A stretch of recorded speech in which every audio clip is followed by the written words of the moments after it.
નમસ્કાર. વેસ્ટમાંથી બેસ્ટ બનાવવાની જહેમતના સમારંભની અંદર અને ઉત્સવની અંદર ઉપસ્થિત મારા વાઇસ પ્રિન્સિપલ ભાઈ શ્રી હિતેશભાઈ, કલ્ચરલ કમિટીના chairperson doctor Punitaben, Hetalben, doctor અશ્વિનભાઈ, તમામ અધ્યાપક મિત્રો અને વાલા દીકરા દીકરીઓ, પહેલાં તો બહુ હૃદયપૂર્વક તમારી ક્ષમા યાચના માગું છું, કારણ કે એક બધું લેક્ચરમાં હોઉં પછી મારું ધ્યાન લેક્ચરમાં જ હોય છે. કેસી પટેલ સાહેબ આવેલા, પણ હું આવું એમ મેં કીધું, પાછું હું ભૂલી ગયો અને એ મને લીધા વગર જ એ સીધા આવી ગયા. એટલે હું બહુ હૃદયથી તમને ક્ષમા માગું છું કે ક્ષમા કરશો, કારણ કે આપને આજ બહુ જ લેટ થયું છે. પણ એક જ વાત, લેટ થયું છે પણ એક જ વાત આપને ખાલી કહી દઉં કે દીકરાઓ, આ જ્યારે વચ્ચે હું આવીને ગયો ત્યારે કેટલાક બાળકોનું બહુ જ સુંદર હતું. એટલીસ્ટ મેં વાતમાં એવું પણ પૂછ્યું કે તમારા પપ્પા મમ્મીને આ બધું ખબર છે કે તમે આટલું સરસ કામ કરો છો?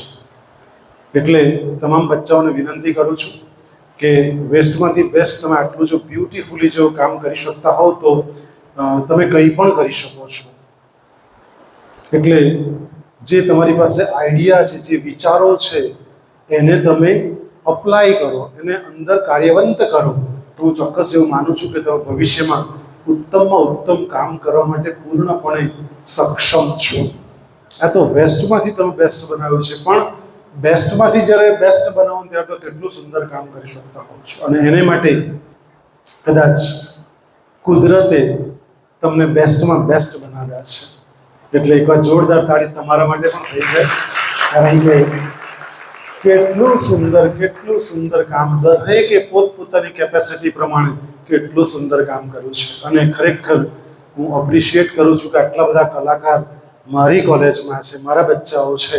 અને મને આજે વિશેષ આનંદ એ વાતનો છે કે એમાં મોટાભાગના સાયકોલોજીવાળા છે. સાયકોલોજીવાળામાં પુનિતાબેન આટલી બધી ક્રિએટિવિટી, મને તો ખબર જ નહીં કે આટલું સરસ આ લોકો કામ કરી શકતા હશે. અને ત્યાં પછી વેરિએશન છે, પછી એક જ નથી, એમાં એફવાય વાળા બી છે, એસવાય વાળા બી છે અને ટીવાય વાળા બી છે. અને ટીવાયમાં જે મારી દીકરી શાહીન બેઠી છે, એ શાહીન ધોરણ 12ની અંદર બેન 100માંથી 100 માર્ક લાવેલી સાયકોલોજીમાં. અને જે દિવસે એને એડમિશન લીધું તે દિવસે મેં કહેલું કે દીકરા, મારું સદભાગ્ય છે કે તારી જેવી દીકરીને, હોનહાર દીકરીને ભણાવવાની તક મને પ્રાપ્ત થઈ છે. એવું જ હમણે મિત્તલની સ્કૂલમાંથી ગણદેવી ડીકે કન્યા વિદ્યાલયમાંથી આવી એક દીકરી, તેના પણ એફવાય બીએમાં સાયકોલોજીમાં 100માંથી 100 માર્ક છે. એટલે ખરેખર હું ધન્યતા અનુભવું છું તમારી જેવા શ્રેષ્ઠ બાળકોને પ્રાપ્ત કરીને. એટલે તમે બહુ જ ચોક્કસ દિશામાં જઈ રહ્યા છો એવું મને ચોક્કસ લાગે છે. એટલે આ કામ સતત તમે તમારા આગળના કરિયર માટે પણ હું ચોક્કસ એવું માનું છું કે આમાં કંઈક ને કંઈક ઇનોવેટિવ જેને કહેવાય ને, કંઈક નવો આઈડિયાઝ જો તમારી પાસે હોય તો તમે કાર્યરત કરી શકો છો. અને એને માટે પુનિતાબેનનો જ સંપર્ક કરવો, કારણ કે પુનિતાબેન બહુ યોગ્ય પર્સન છે. ઉદ્યોગ સાહસિકતા નામનો એક ગવર્મેન્ટનો પ્રોજેક્ટ છે, અને એમાં ગયા વખતે ચાર દીકરા દીકરીઓ સિલેક્ટ થયા. એમાં એક તો પ્રિયાંશી છે આપણી, એક સોહેલ છે જે એસવાયમાં છે હમણે, 2 તો સાયકોલોજીવાળા છે એમાં.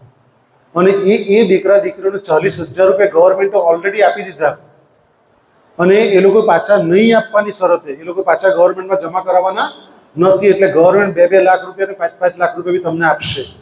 તમારી પાસે એવો ઇનોવેટિવ આઈડિયાઝ હશે તો આજના કાર્યક્રમની શુભેચ્છા પાઠવું છું. અને જે બાળકો 1, 2, 3 નંબર પ્રાપ્ત કર્યા છે, એ માત્ર આપવા ખાતર અમારે આપવા પડે. એટલે આ કોઈ સ્પર્ધા નથી, આ ઉત્સવ છે, રાઈટ? એટલે એમાં કોઈ નારાજ કે નાસીપાસ થવાની જરૂર નથી. જેનું બેસ્ટમાં બેસ્ટ હશે તેને નંબર 1 આપ્યો છે, એની પછી નંબર 2 ને એની પછી નંબર 3.